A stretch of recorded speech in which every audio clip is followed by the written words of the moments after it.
One thing I didn't want was for this to be a doom and gloom miniseries. I certainly wanted to address the issue of redlining as a challenge to Black progress in Chicago, but I also want to take a look at what happens when that challenge is faced head on.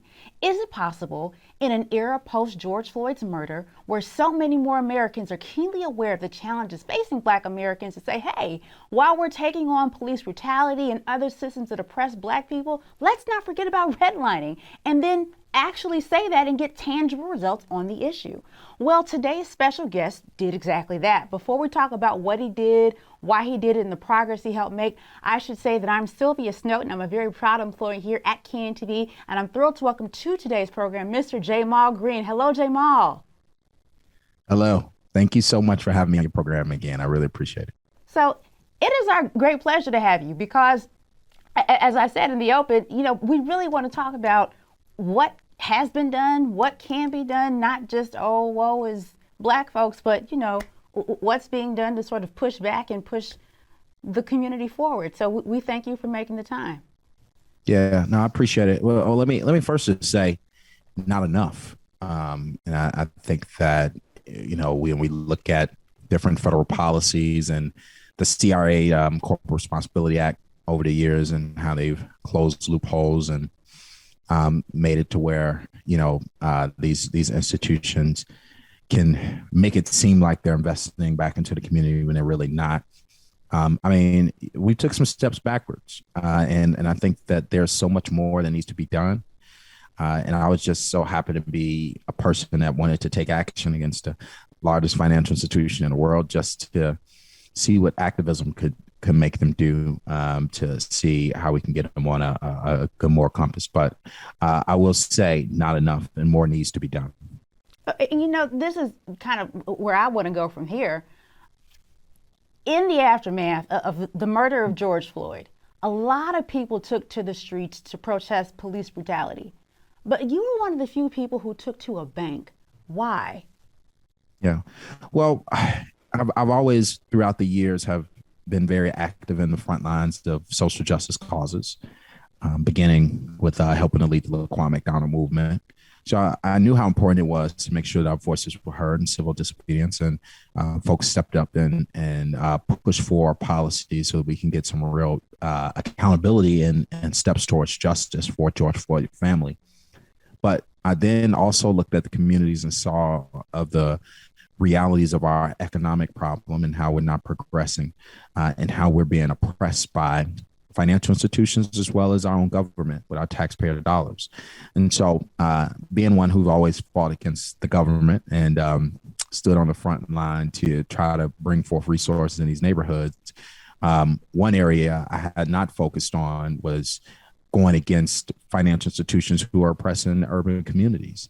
And I just happened to partner with a reporter at WBEZ who did some great reporting on institutions that are not lending to Black and brown communities and what their numbers were and the actual numbers since 2012. And I was able to take that data after they did that work, and kind of expose it to the world and hold Chase accountable, and all other banks accountable, for that matter, because I think that movement really started to shake a lot of other institutions, so that they wouldn't go through the same problems that Chase did. So I just saw how important it was to bring forth some real resources from these oppressive financial institutions. So here's what I want to know. When it comes to stumbling blocks for Black progress in Chicago or in America, which is the bigger block? The block of police brutality, or that of financial institutions not lending to us? So what's the bigger hindrance? Well, I don't know if there is a bigger hindrance. I think what I'll say is that if communities were on a level playing field in which we had institutions that heavily invested back into our neighborhoods. We had politicians who used our tax dollars the way that they should be in our neighborhoods. And we have fully funded communities, fully funded schools, fully funded business districts. What you will see is you will see lower crime and a lower need for, tens of thousands of police officers. I think we're at 12,000 here in Chicago. And so you'll start to see a lot of officers being laid off because there won't be so much to do because people will be at work. People will be educated properly. People will be at after school programs. The communities are safer. Home ownership rate in neighborhoods are higher. So that means there are more stakeholders in the community who will care about their community and tell law enforcement what's going on. And so you kind of can fight a lot of those problems with economics. And so I think, they're both important. It's just about the method and the route to getting there. So why don't you think then that more people recognize banks as a significant hindrance to Black folks like you did? What are we missing? What's the education? And these are the things that I had to educate myself on. And I think that folks look at the surface. You release a video of a police officer doing something, or you got a kid on your block that's killed that you've always known. There's just so many issues right in front of them that they want to do something about because it's causing a level of trauma and stress on their mental state as we speak. And so they want to do something about that. And so I think that's where the driving force is. And I think that was a driving force for me as well, growing up through these neighborhoods and seeing different videos and being harassed by police is you always just want to go after what's in front of you. And so I think that that's how they best hide how they have been creating these systems of oppression for so many years, and these banks continue doing what they're doing and stand out of the limelight. Chase Bank was started by slaves. They were J.P. Morgan was a slave owner, and he collateralized our ancestors, 1,200 of them, to get a bank. And when he collateralized them many years later, and they revealed that he was a slave owner. They said, "Oh, we'll do a $5 million scholarship fund for, urban neighborhoods." $5 million, they are worth at market cap of over $3 trillion right now. And so, I think it's the education and the understanding of how it works and how the money flows. And then also, the fact that a lot of these institutions put a lot of money into these campaigns. Chase Bank sponsors any and everything from for all of these politicians. They control the market in all of the big cities. They fund everything that the mayors and the governors are doing in these democratic states. So, at the end of the day, they play a lot of money in politics to keep them away from being held accountable too. And I was surely going to ask you, how do you think they've been allowed to get away with redlining and not lending to Black folks for so long? It sounds like that's what you were just addressing, that they. Yeah.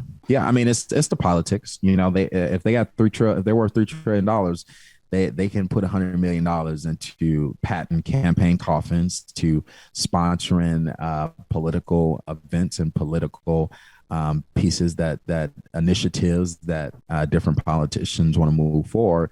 Look at our mayor here, Lori Lightfoot. J.P. Morgan Chase sponsors some of everything that she does and some of every city event. And so you always see their name as a sponsor. So all you got to do is just look and kind of see who's sponsoring what, and you start to understand who really has power to not be held accountable. Because when you are patent coffins and sponsoring events, those politicians tend to speak to you with a level of comfort and as a supporter, instead of stepping up to ask you for transparency, which is what we seen here in Chicago. And our mayor should have never continued to be sponsored by Chase and continued to not move forward any efforts to hold them accountable.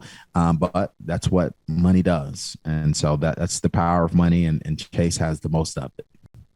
Okay, so let's kind of go back, because guys at home, I really want you all to hear. It's a really fascinating story, kind of the way that Jamal ended up in this position.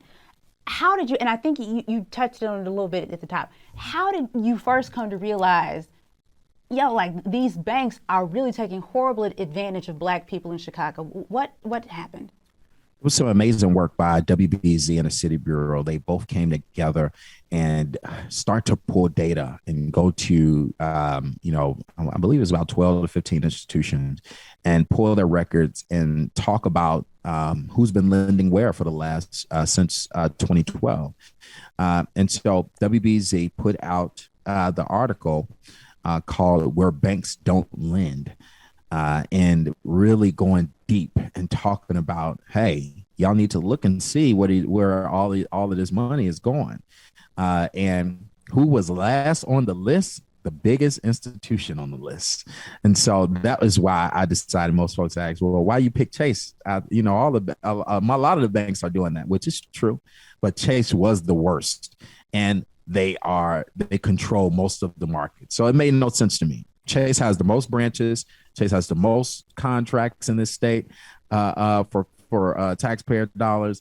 They even control property taxes and all type of things. So, they make money everywhere in this state, and they lend money to other institutions, and they have the most deposits, right, in the urban neighborhoods because most people love the convenience. Yet they were the last one only lending to urban neighborhoods 1.9% of the time for years. And that was just insane. That they are so entrenched and that they were lending at such minuscule numbers compared to, just for example, they gave probably $1 million in home ownership loans to Inglewood, which sounds like a lot of money on its face. You go, ooh, which sounds like a lot of money, right? And over like a 6-year time period, though. So $1 million, you could probably divide that by, maybe a handful of homeowners. You know what I'm saying? So you're talking about 5 to 10 people got home loans in Inglewood in 6 years to $1 billion in Lincoln Park at the same time period. So they invested heavily $1 billion to make sure that folks were homeowners in Lincoln Park over just a handful of homeowners in Inglewood through that same time period. So you can kind of see the real disparity there. Yeah, and again, that article that Jamal just referenced, WBEZ and City Bureau, Where Banks Don't Lend, by Linda Lutton, Andrew Fan, and Alden Lowry, correct? Yep. Yes, Linda Lutton, all of them did such amazing work, and I worked hand in hand with Linda throughout the protests, and we did some great work. Okay, and so tell us what tactics you decided to turn to when you wanted to take on Chase. Did you call and try to set up a meeting, or did you go right to the streets? So the first thing I did was first they all told me I was crazy. It was like, how you gonna get Chase to pay attention to you, right? And I was like, well, listen, I know about some mountains that I've moved as a young guy. I'm like, I'm gonna move this mountain, and so we're gonna try it. And I just knew how some of my tactics was gonna get them to pay attention. So the first thing we did was we did a press conference, and we exposed it to the public, and said Chase has 7 days to come to the table and talk to us. Now, of course, Chase Bank is the largest institution in the world. We knew Chase Bank was not going to respond, right, in 7 days. So we had automatically put a plan in place to start shutting down branches. And so they weren't expecting that. So we were shutting down branches for the whole day, several branches at a time. We started to build teams to go to branches throughout the city. Once we they created a group chat. They started to follow what branch we were going to, and they would close the branch for the duration of the day. Now, and these were not like large groups of people. You didn't take like a mass protest of people. You took a handful of folks. And how do 5, 6, 8 people shut down a bank? What did you do? Yeah, I think it was the power was in the people, right? And I think you didn't need such a large amount of people because the branches are small, right? And so we'll go in with 10 people. We'll announce to everybody in there that they got to finish their transactions and that Chase has done these things since 2012, and they should know this. We'll give them a flyer and say, let the Chase representatives know that we're not leaving until they put up a closing sign and close for the rest of the day. And so, that's what we did. And we did it branch after branch, day after day, to where they started to, what they would do is if I would shut down a branch, a few blocks away from another branch, they would automatically shut the other branch down just because they knew I was going to go to that branch next. So all of the branches in the area was shut down wherever I was for the whole day. And so people would have to go to a whole nother neighborhood to go to a Chase Bank. So it was pretty fun. Yeah.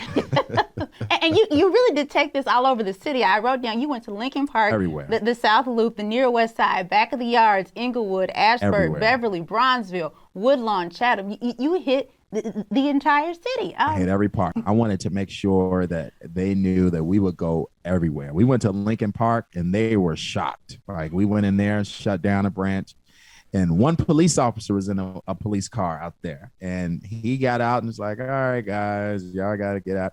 You know, he's all lazy, and it just showed me like this is beautiful life in Lincoln Park. Everybody walking their dog and jogging, and it's beautiful and thriving. And y'all only got one police officer in the whole neighborhood. Don't even have a partner. You know, just showing up. All lazy, and he can't outrun anybody. Okay. And so he just sit in the car knowing nothing is going to happen.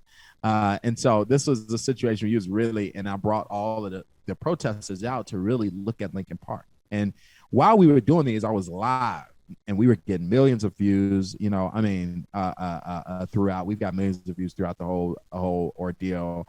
And so lots of people all over the city and around the country were watching every day. And I just showed them. I did a live and I said, look at this. Look at Lincoln Park, the neighborhood that got the most money from Chase, right? Look how beautiful. Everybody's jogging. Everybody walk with their dog. There's no boarded up businesses. There's no boarded up homes. These folks are homeowners. They have great jobs. Only one police officer in the whole neighborhood. Look how thriving this neighborhood is. We deserve that same level of investment. Did you get Chase's attention after that? I did. So actually, you know what's crazy? What's crazy is I was talking about Lincoln Park. It was the Lincoln Park one that got them to call me. One of the high executives called me literally while we were at Lincoln Park. And when they were like, Jamal, we want to talk to you. So they scheduled a meeting. It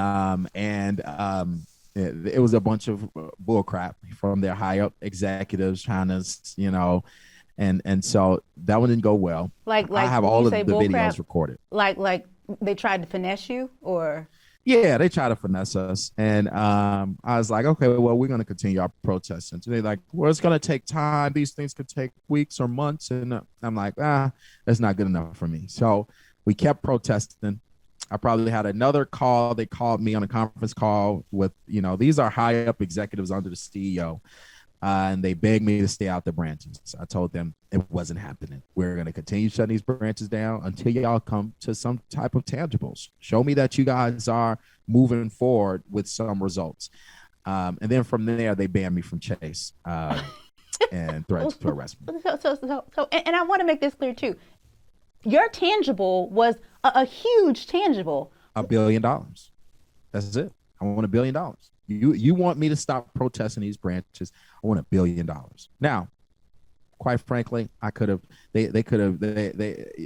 Those were moments where they had people. They were trying to send elected officials on the people, trying to figure out ways to buy me out. And I was very clear. And I want to them. Yeah. I'm sorry, because you said that they banned you and threatened you with legal action. Yeah. Okay. And then you said that they sent elected officials.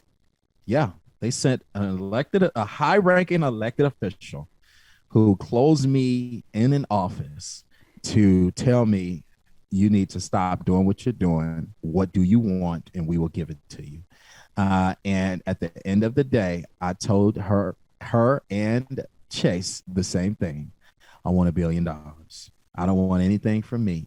I want results for these communities. Because I knew if I was able to get them to move forward and do something that big, I mean, that was good enough for me. Wasn't nothing that you could put in my pocket that would make me feel better than knowing that I made you come to your knees. And so that's all that I wanted.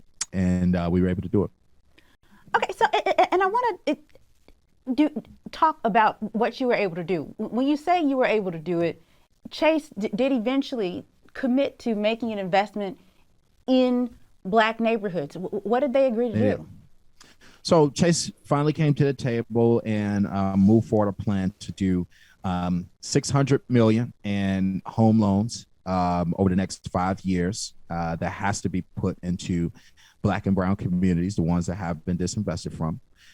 They've created jobs. I created a lot of jobs with this, lots of jobs. They created jobs in each of the branches for folks, home advocates who will walk, whose job is to walk people through the home ownership process for free without commission. They're salaried. They also are giving grants up to 7 or 8,000 per homeowner in down payment and closing costs. And they also put money towards financial literacy, right? For helpful folks who want to become business owners, and they got some small business money in there too. So it's a bunch of different things that they all packaged together. They'll probably be worth over $1 billion. But it's a sizable investment over the next 5 years that we must hold them accountable to. And I want to talk about that accountability a little bit more, because as you said at the top, anyone can pledge or promise anything, but if there's no accountability there, it's window dressing essentially. I understand that earlier this year, the city did try to call hearings with banks to ask them about their lending practices and equity and lending for Black and Latino communities, and a lot of the banks didn't show up.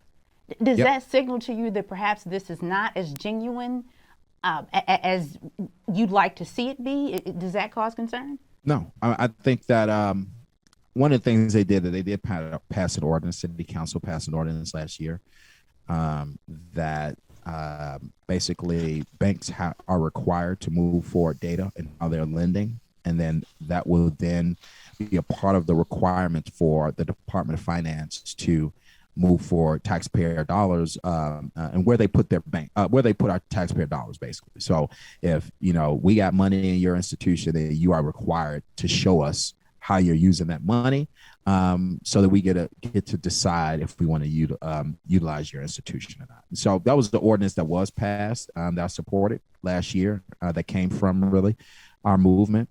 But there's so much work to do. And I think once we need more elected officials, more folks on the ground who are not trying to pat their pockets and pat their campaign coffins, to step up and fight these institutions. And Chase was, Chase made me, I was a little tired from fighting Chase for many months.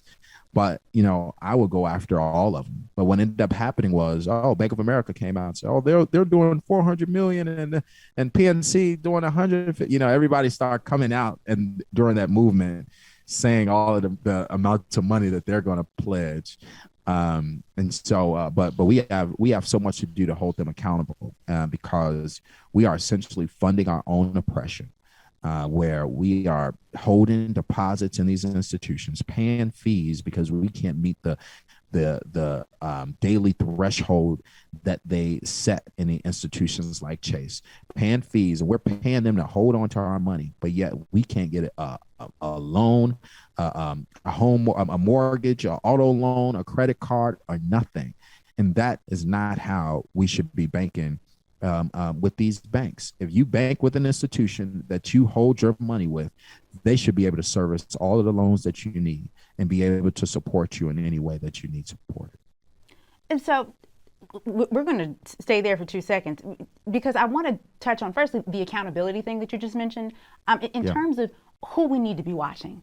Because right before the city council passed that ordinance, which I believe was sponsored by Alderman Osterman, and I'm sure you probably saw it, an Inspector General report came out saying that while the city had actually had safeguards in place well before your protest, they weren't really enforcing them.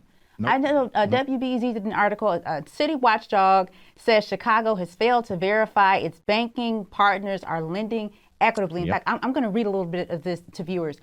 During most of the time that aldermen failed to vote on municipal depositories and failed to review their lending practices, the Finance Committee was under the control of Alderman Ed Burke, 14th Ward, who listed many of the banks applying to do business with the city as clients for his private law firm. So who are we supposed to be watching? The banks, the politicians? Who are we keeping up with here, Jamal? Yeah. we got to keep up with those that we pay our taxpayer dollars to pay. And so we got to hold them accountable. Our elected officials should not have any conflicts of interest with bank institutions. And we need to put more measures in place to prevent that. No reason why Ed Burke, one of the most corrupt aldermen ever, was head of a finance committee, knowing that he did business with most of the financial institutions. And so there's a conflict of interest there because there's no accountability on those institutions because he is patting his own personal pockets outside of city council from these institutions. So we got to do better in really making sure that we're paying attention to the policies and the things that are in place in city council. The finance committee, we need to be holding them accountable to make sure that they are moving forward policies that make sense and making sure that banks are more transparent. The mayor and the Department of Finance, we need to make sure that the mayor is directing her Department of Finance to work with elected officials and the finance committee to hold these institutions accountable. We should not keep taking their money, knowing that many folks in these neighborhoods are being redlined right in their neighborhood, right in their communities. It's not okay. It'll never be okay. But it really boils down to us electing these elected officials who are greedy and who are not accountable to the people and who we're not paying attention to. Okay, and you said we're funding our own oppression. Tell me more about that, because a lot of people go, I'm not funding anything. I'm just trying to mind my business and pay my bills. So we're funding our own oppression. Tell me more. Yeah, we are funding our own oppression. When you have a system that is in place that is oppressing communities, that's redlining communities, that is preventing people from creating generational wealth, that means that we are not. We don't have access to be able to be homeowners and pass things down to our children, pass equity, get equity from homes and be able to invest in our legacy and our families. We are being displaced, right? We are taking tax dollars away from the schools because we're not able to create homeowners in these disenfranchised neighborhoods that's going to pay the taxes, that's going to fund schools so that they can better educate our children. Like it goes through so many different things. And the system is these institutions who don't want to lend in these neighborhoods because they feel like we're not going to make money here, or these folks are going to default, when it's really BS. When you look at the data, the default rating in Inglewood and Lincoln Park is just a few percent difference. It's not much of a difference here. So at the end of the day, it's really become a racial problem in my view. And we got to hold them accountable to stop oppressing us. But if we constantly keep our money in the institution, paying these fees by holding our money in these institutions, and we then basically we are funding that oppression because we're giving them our money and they're not utilizing our money to make a better community for us and our kids. And so we're funding our own oppression. Yeah, but and I think for people who may not have an understanding of how these lending institutions work, stop me if I'm wrong, you're saying that banks make money off of every dollar you put in a bank. They're able to take that money and make money from your investments. Then they take the wealth that they accumulate from your investment and essentially funnel it out of your community. Out of your community. And so you are funding your own oppression. They take your money, they leverage it to make more money, and they put it where they see fit, which is not in your communities. And you have to sit in the community that is not safe because you don't have homeowners, because you don't have business owners, because your schools are under resourced, your kids are being miseducated. You're dealing with all of these problems because the powers that be that hold onto your money, whether it be the government or your bank that we're all keeping our money in, is not both investing back into those neighborhoods, and you are dealing with the problem. So you are funding your own oppression and funding your kids' oppression in the next generation. Okay, so I'm getting the 1 minute left warning. So what I really want us to do, if we can just how do we fund our liberation instead of oppression? I think we have we have a real cultural problem, and I think that there's a lot of more work to be done so that we can start to look at each other like we're brothers and sisters, and we love each other, so that we can start unifying our dollars and we can start supporting each other. We can build our own financial institutions, and that's one of the biggest things, that we don't have our own financial institutions, and the ones that we did have, they sold because we weren't supporting them as we should. But what we need to do now, while we don't have our own institutions, is we need to make sure that our elected officials, from the city to the state, are holding these institutions accountable, making them be transparent, making them show us where they're spending our dollars. Where are you spending the dollars that we're giving you? And show us the data, show us the neighborhoods, show us how many homeowners you're creating in these neighborhoods, show how many business owners you're creating in these neighborhoods. And if they are not meeting the criteria, then those elected officials should be making sure that they're not continuing to build branches, and they're not continuing to get the level of privilege that they get in our city and state. Okay, so then you don't think then that the city should do business with banks that oppress people of color? No, if I was the mayor and I saw a report like that, all of my money would have came out of, all of the taxpayer dollars would have came out of Chase immediately, until, Chase would have to do a lot of work to earn that back.